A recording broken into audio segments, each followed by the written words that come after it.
En el anterior vídeo hemos visto la importancia que tiene una buena alimentación, que tiene también el ejercicio físico, reducir el sedentarismo y los peligros que conllevan el tabaquismo y el alcohol. Ahora, en esta segunda parte lo que vamos es a analizar qué métodos nos destacan Julio Basulto y Julio Cáceres de cara a mejorar nuestra salud gracias a la alimentación. Bien, en primer lugar lo que nos dice es que tenemos que tener en cuenta que reducir los alimentos insanos es más importante que comer sano. Evidentemente, tenemos que tener en cuenta que comer sano es muy importante, que está bien y que tenemos que hacerlo, pero lo que nos quieren comentar aquí los autores viene a ser que si comemos una pieza de fruta y luego una rosquilla, eso no es igual a cero y se anula. Es muy importante reducir esa rosquilla. Por lo tanto, podemos analizar nuestra alimentación y ver que esos alimentos insanos pues los podemos sustituir y eliminar, y por lo tanto, cuando los sustituyamos y eliminemos, que los estamos reduciendo, cambiarlo por alimentos sanos de cara a conseguir esos dos beneficios, el de reducir los alimentos insanos, que es muy importante, y el de también aumentar el de alimentos sanos, también muy importante, aunque más el primero. Luego, otra de las cosas importantes es que no necesitamos ingerir azúcar. Más o menos, en cuanto a consumo medio de los españoles, tenemos unos 40 kilos de consumo de azúcar al año. Pues entre los azúcares añadidos, entre refrescos azucarados y demás, al final, pues ten en cuenta que son 40 kilos. Por ejemplo, en niños, pues puede ser más de su peso incluso. Que al fin y al cabo, cuando pase el año, pese más todo el azúcar que se ha comido que su peso en sí. Y por desgracia, este aumento de azúcar está en aumento. Por lo tanto, es muy importante tener en cuenta todo eso. De hecho, el objetivo sería conseguir reducir al menos del 3% de las calorías diarias el consumo de azúcar, pero por de contra estamos entre el 16 y el 36%. Y claro, todo este consumo lleva diferentes problemas, como por ejemplo el que nos viene a la mente más rápidamente, exacto, el de las caries. Y luego también pues tenemos también lo que es el aumento de peso, y como vimos en el vídeo anterior, que te recomiendo muchísimo que veas, pues todos esos problemas de aumento de la probabilidad de diabetes, de hipertensión, de cáncer, de enfermedades coronarias, debido a ese aumento del peso corporal. Luego tenemos que tener en cuenta, en cuanto a la ingesta de estos azúcares que tenemos hoy en día, que el 24% viene a ser directo, de que nosotros añadamos ese azúcar en sí, pues por ejemplo el café, por ejemplo unos churros, etc. Mientras que el 76% restante es de consumir alimentos procesados, pues tales como los lácteos, que viene a ser el 17%, las bebidas azucaradas el mismo porcentaje, la bollería con un 13%, zumos con un 9%, chocolate también con un 9% y un 11% restante de otros alimentos procesados. Por lo tanto, de cara a reducir el consumo de azúcar, vemos que es mucho más importante el reducir estos alimentos procesados que no decir, ¡ay, voy a echar un pelín menos de azúcar en este café! Vemos que la importancia radica sobre todo en ese primer aspecto. Y de hecho, una de las cosas que hemos mencionado antes es el tema de los zumos. Y es que al final, el zumo, sea artesanal, que lo hagamos nosotros mismos, quiero decir, o sea de estos que compramos en el supermercado, no va a ser un alimento saludable. Cuando consumimos un zumo, esa fruta que cuando consumimos de manera normal viene acompañada de azúcares, que debido a la cantidad de fibra y demás, vamos a adquirirla y no va a tener ningún problema, no se producen los zumos, ya que al exprimir esa fruta, lo que vamos a hacer es quitar también toda esa fibra, por lo tanto, va a ser un azúcar que vamos a absorber rápidamente, que nos va a provocar esos picos de insulina y que a la larga podría provocar esos problemas de salud. Por lo tanto, no vale decir, en vez de comprarme el zumo de ahí, voy a hacérmelo yo, que algún beneficio va a tener debido a que eliminamos todas esas sustancias debido para la conservación y todo lo demás, aditivos y todo. Pero en cuanto a lo que es el azúcar, no va a ser tan beneficioso. Luego también, otro aspecto importante es el de la sal. Y es que aquí los autores recomiendan que la sal sea yodada, ya que normalmente la población española tiene déficit de yodo. Por lo tanto, dentro de que no consumamos gran cantidad de sal, si la consumimos, pues que sea yodada para al menos pues paliar ese déficit de yodo. Luego tenemos que tener en cuenta también que la mayor cantidad de sal viene de los procesados, pues tales como, por ejemplo, vienen a ser también los quesos, es decir, un derivado lácteo, lleva muchísima cantidad de sal. O también todos esos alimentos que consumimos que son precocinados, o también todos esos alimentos procesados. Por lo tanto, eliminar esos procesados, quesos, comidas preparadas, va a ser muy importante de cara a reducir ese consumo excesivo de sal, que como en el azúcar al final, la mayoría va a venir de esos alimentos que consumimos, más que porque nosotros lo añadamos a nuestra dieta. Y dices, vale, ¿qué puede pasar con el consumo de sal? Pues que puede aumentar en un 45% el riesgo de infarto o en un 50% el riesgo de ictus. Por lo tanto, si consumimos unos niveles adecuados de sal, vamos a quitarnos muchas probabilidades de sufrir estos ataques que pueden ser letales en muchísimos casos. Y dices, vale, bien, vale, me quito la sal, pero ¿cómo lo soluciono? Pues hay una serie de, vamos a decir, sustancias, por meterle un poquito de hype, que podemos emplear para ello, que vienen a ser ni más ni menos que las especias. Podemos sazonar con distintas especias a nuestro gusto para que tenga más sabor de una cosa o de otra, y por lo tanto esa comida va a tener gusto y por lo tanto nos va a gustar y no va a ser necesario el consumo de sal. De hecho, más o menos toma en torno a unas 3 semanas el habituarse a reducir ese consumo de sal en cuanto al paladar. Al principio, si eliminamos la sal, pues vamos a pensar que eso no sabe a nada. Pero conforme pasa el tiempo y nos vamos acostumbrando, pues al final vamos ya de nuevo a aprender a captar el sabor del alimento. Y por lo tanto, la sal no nos va a ser necesaria para poder disfrutar de la comida. Luego también, en cuanto a lo que decíamos de carne procesada, se ha visto que 50 gramos de carne procesada aumentan un 18% la probabilidad de cáncer y por lo tanto, al fin y al cabo, viene a ser el responsable del 2% de los cánceres totales. Y dices, bueno, un 2% pues no es gran cosa. Pero claro, un 2% a niveles de la sociedad en general son millones de casos que nos podríamos ahorrar con el coste que lleva tanto emocional para la persona afectada como para sus familiares, como también en el coste del tratamiento y luego que consiga sobrevivir al mismo y todos esos efectos secundarios que pueda tener derivado a ese proceso de cáncer. Por lo tanto, también muy importante reducir ese consumo de carnes procesadas. De hecho, se recomienda que sea menor a unos 20 gramos. Sin embargo, en España, pues esa cantidad asciende hasta los 35 gramos diarios. Por lo tanto, muy importante también, dentro de reducir los procesados, que una parte de esa reducción, evidentemente, sea el de las carnes procesadas. Luego, siguiendo con el tema de los cánceres, uno de los aspectos que nos recomienda en gran medida es el de reducir las carnes rojas también, aparte de las procesadas.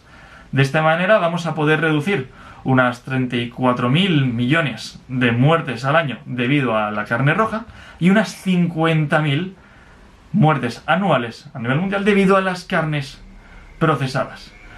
También, como hemos dicho anteriormente, dices, bueno, puede ser un caso pequeño, ya que por ejemplo el tabaco es 1 millón, el alcohol son 600.000 personas, la contaminación del aire son 200.000 y cuando sumamos ambos tipos de carnes pues son 84.000. Dices, bueno, no son muchas, pero bueno, al fin y al cabo son 84.000 personas que podrían salvar sus vidas y poder llevar a cabo sus objetivos a nivel vital o disfrutar de la vida o cualquier cosa que ellas quieran. Por lo tanto, es muy importante todo eso.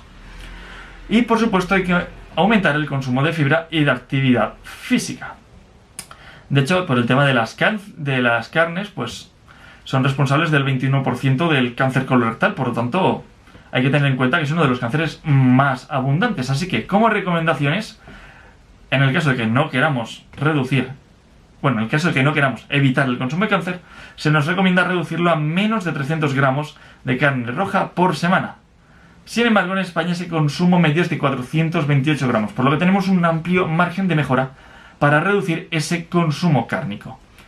Luego, en cuanto a lo que son carnes blancas y pescados, los autores dicen que no hay evidencia suficiente para recomendar o no recomendar estos productos. En cuanto al pescado, por ejemplo, nos dicen que entre 3 y 4 raciones a la semana, y en niños 50 gramos a la semana.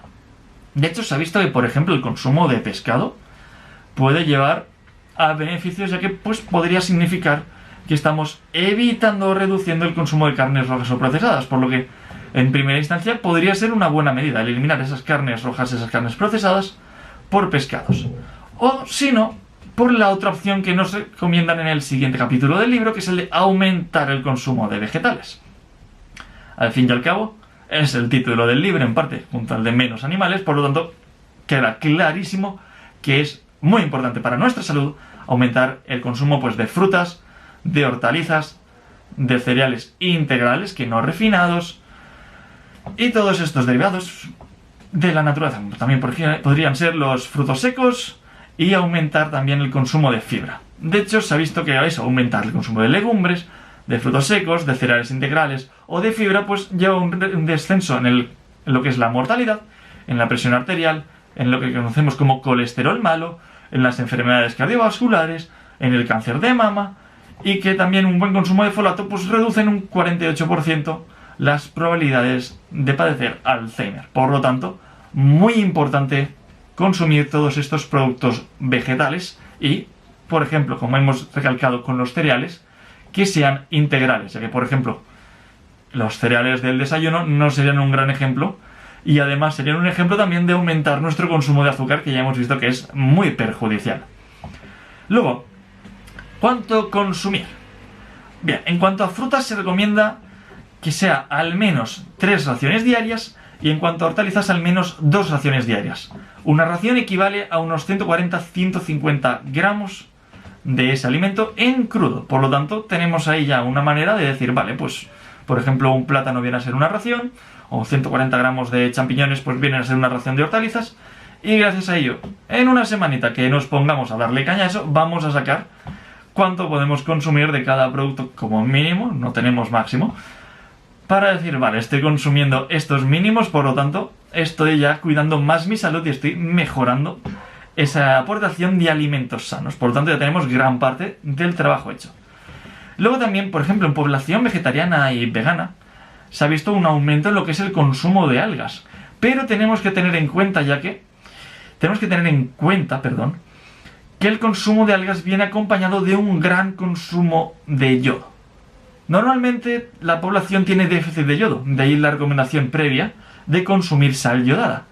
Sin embargo, una hoja de alga pues puede contener entre 5 y 8 veces más la cantidad de ingesta recomendada de yodo. Por lo tanto, mucho cuidado con las algas.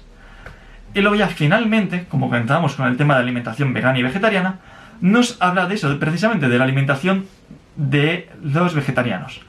Se ha visto que en comparación con la alimentación tipo, normalmente la gente vegetariana y vegana pues tiene menor sobrepeso, menor obesidad, menos enfermedades cardiovasculares, también algo menos de probabilidades de padecer cáncer y menor riesgo de mortalidad. Tenemos que tener en cuenta que esto es con el omnívoro tipo.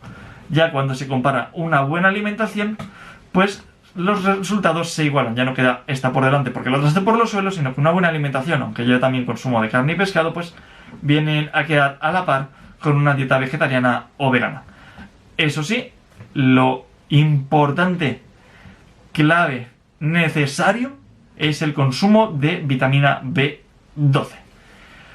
Luego, tenemos que tener en cuenta que si no lo hacemos, pues vamos a tener problemas de anemia o de daños neurológicos. La anemia la podemos, paliar fácilmente, pero los daños neurológicos van a ser irreversibles y nos van a lastrar. Por lo tanto, en el caso de que sigamos una alimentación vegetariana o vegana, importante tomar la vitamina B12, que es barata y además con una pastilla a la semana podemos llevarla a cabo perfectamente. Por lo tanto, no es algo de lo que nos tengamos que preocupar, más que decir, mira, la pastillita de B12 de esta semana y listo, fuera problemas. Y luego también se recomienda a esta población que tome el sol para conseguir también la vitamina D necesaria. Con tomar el sol unos 10-15 minutos, 3 días a la semana en España, que es donde tenemos muchas horas de sol, sería más que suficiente. Eso sí, importante, pues eso, que la cara, antebrazos, brazo, piernas, no llevemos, pues por ejemplo, el protector solar a la hora de esos 10-15 minutos para que la piel pueda asimilar todos esos nutrientes necesarios de cara a la síntesis de vitamina B12. Perdón, de vitamina D. Y luego, por último, hay un caso que nos comenta que normalmente suele ser el tema del precio. Y dices, pero es que llevar este tipo de dieta, pues, es muy caro. ¿qué puedo hacer? Porque, vamos, tener que comprar esto, al final es bastante caro. Bueno, sí que se ha visto en un estudio experimental que llevar una dieta vegetariana o vegana puede resultar incluso en un ahorro de 700 euros al año.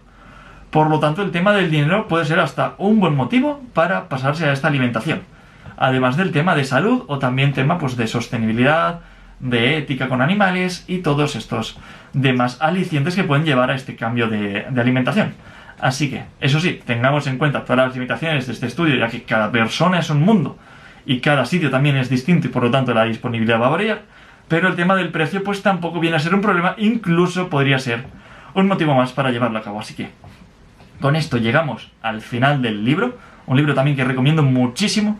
Queramos llevar una alimentación vegetariana, vegana o queramos seguir con una alimentación omnívora, leer todos estos datos es muy importante de cara a que todas estas decisiones las tomemos de una manera muchísimo más consciente de cara a tener una mejor salud y poder llevar a cabo pues todos esos objetivos que tengamos en nuestra vida durante más tiempo y de una manera muchísimo mejor. Así que hasta aquí este libro. Déjame en los comentarios qué te ha parecido y por favor dale like, comenta, suscríbete para apoyar al canal, ya que esto me ayuda muchísimo. Así que sin más, nos vemos en el próximo vídeo. ¡Chao!